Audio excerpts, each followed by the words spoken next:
Welcome to IBH, Managing Virtual Teams, 5 Best Practices for Leading Teams from a Distance During the Work from Home Mandate. My name is Kathy Ketcher. I'm the founder of Career Life Alliance Services, an organization dedicated to enabling companies, managers, and individual contributors to work successfully from anywhere.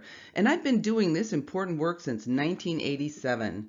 I've been invited by IBH to share best practices in leading virtual teams because they know so many managers are working now to adapt very quickly to a new leadership reality as all of us shift to a work from home model.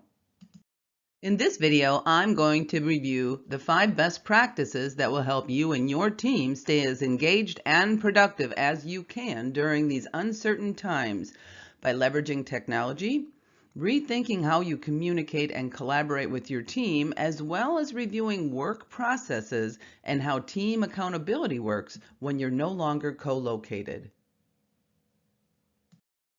The first practice that we're going to discuss is technology. We all know that technology is enabling us to work from home, but it's the people that are the key to leveraging the technology to do our best work.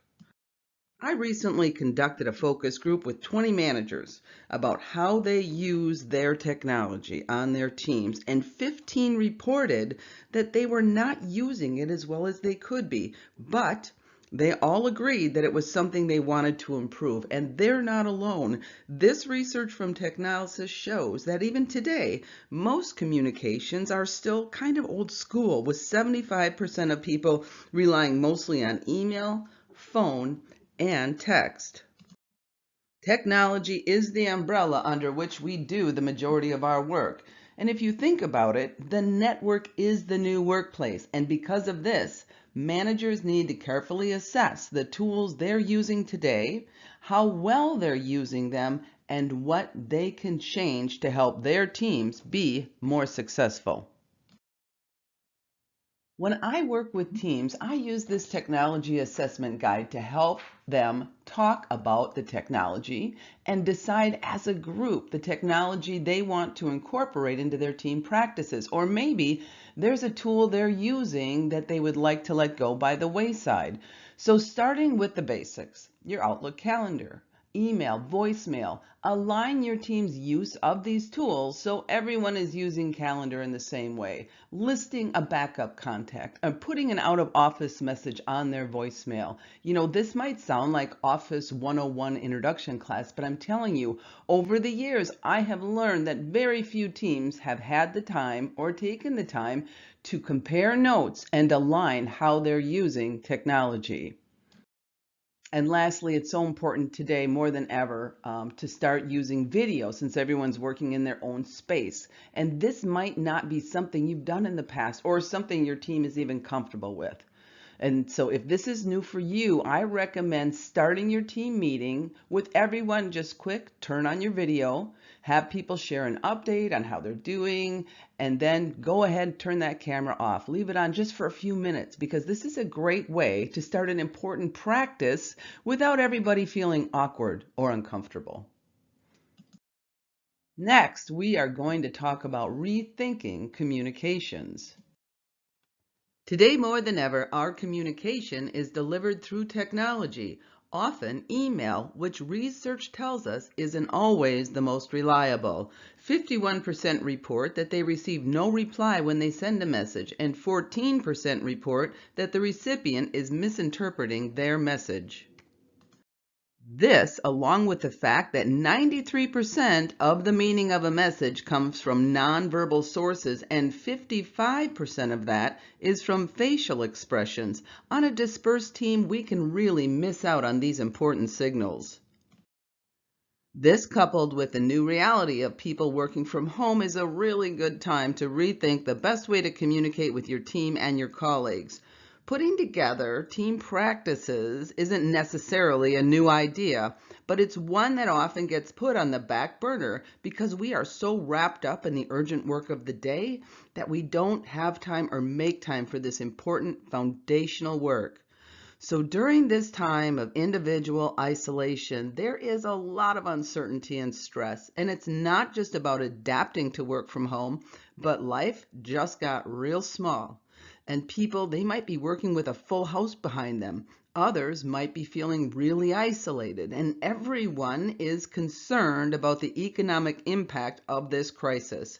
So this is something that you can do today to help to normalize your team's routine, because the more structure you're able to put in place right now, the better your team operations will be.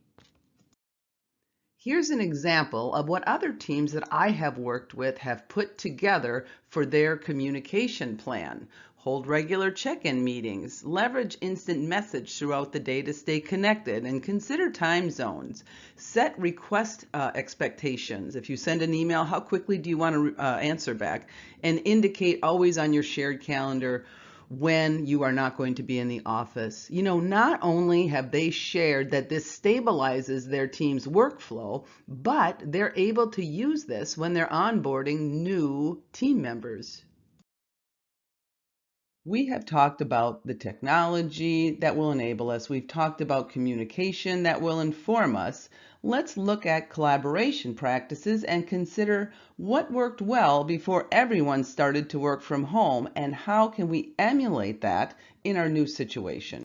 What worked well in the past may not translate into this work from home model. How are you transitioning your collaboration processes into the new format? If your team worked together in face-to-face meetings with whiteboarding, switching to your online meeting and activating the whiteboard can achieve the same results. You just need to make the time to discover the different capabilities that your technology tools have. Impromptu conversations, they're probably not happening today. So leaders need to be intentional about scheduling informal coffee breaks or quick chats with people to keep that connection going. Document sharing. Are you attaching things to email? Are you having any challenges with version control? Now is the time to solve. And feedback. It's more important than ever to recognize people going above and beyond, and intentionally communicating and recognizing them during one-on-one or during team meetings. Most of today's work processes involve meetings. As you move to a fully virtual meeting experience, research tells us that people believe we have too many meetings, but that's what we do. So now is the time to be deliberate about when and how you meet. As you have moved to a fully virtual meeting experience, research also illustrates, well, what most of us already know. We tend to multitask during virtual meetings, and there is agreement that many meetings, well, they just last too long. So I'm going to share several best practices for facilitating a virtual meeting, and the first one is an important question. Does it need to be an hour? We have a default, but people do better in shorter virtual meetings. Also, get the right people in the meeting. Keep it small with only the essential contributors. Create and follow an agenda, and consider having other team members do the facilitation. It's a nice change of pace for everyone and a growth opportunity for the new facilitator. During face-to-face meetings, there is usually personal updates that happen before or after the meeting, right? So make sure that you carve out time for people to share updates from their personal life as well as their work life. And it's a good idea to assign a note taker. Make sure everyone has had a chance to contribute, because introverts, they tend to hold back during virtual meetings. So you need to be intentional about inviting everyone to share their updates. And lastly, summarize key points, next steps, and make sure you send out a meeting summary to keep everyone on task. Good virtual meetings require an environment where everyone contributes, where goals are common, and mistakes are opportunities to do better, especially in the new normal. It's important that everyone have a sense of humor, because things happen on virtual meetings. Leaders may be feeling uncertain during this time about how their teams are performing, especially if working away from each other is new for both the leader and the team. Team accountability starts with trust. Trusting people will ask questions when they need support. Trusting they're achieving their goals. Trusting everyone has positive intent. But the work from home mandate has erased many of the triggers we depend on to see and understand how our teams are doing, and their own realities have changed dramatically. So, how can we keep ourselves and our teams accountable during this time of tremendous change? The most frequent question that I have received over these past several weeks is, how do I know they're working? And that's easy. The same way you knew your people were working in the past. Remember, presence is not performance. At this time, your role is to connect with your team frequently. Check in with them about the cadence of your communication. And remember, you're not checking in to say, what are you doing? You're checking in to say, how are you doing? And do you have what you need to be successful? If you're not sure where to start, you can use this schedule to establish a cadence connection.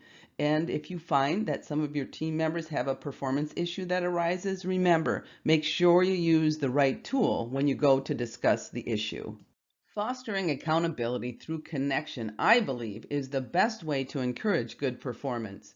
Before the mandate to work from home, your team had rituals, your team had a strong culture, so it's important to figure out how to keep this going with everyone working apart. These activities likely happened spontaneously in the past, and you don't want to lose them. So meet with your team and talk about how you want to keep the connections going during the crisis. I have shared a lot of best practices about leading in the virtual workplace, including reviewing and using the right technology, rethinking how you're going to communicate with your team, and redefining collaboration. We talked about work processes, specifically about virtual meetings, and finally, team accountability. I hope you found this information helpful, and I wish you all the best as we work through this crisis together.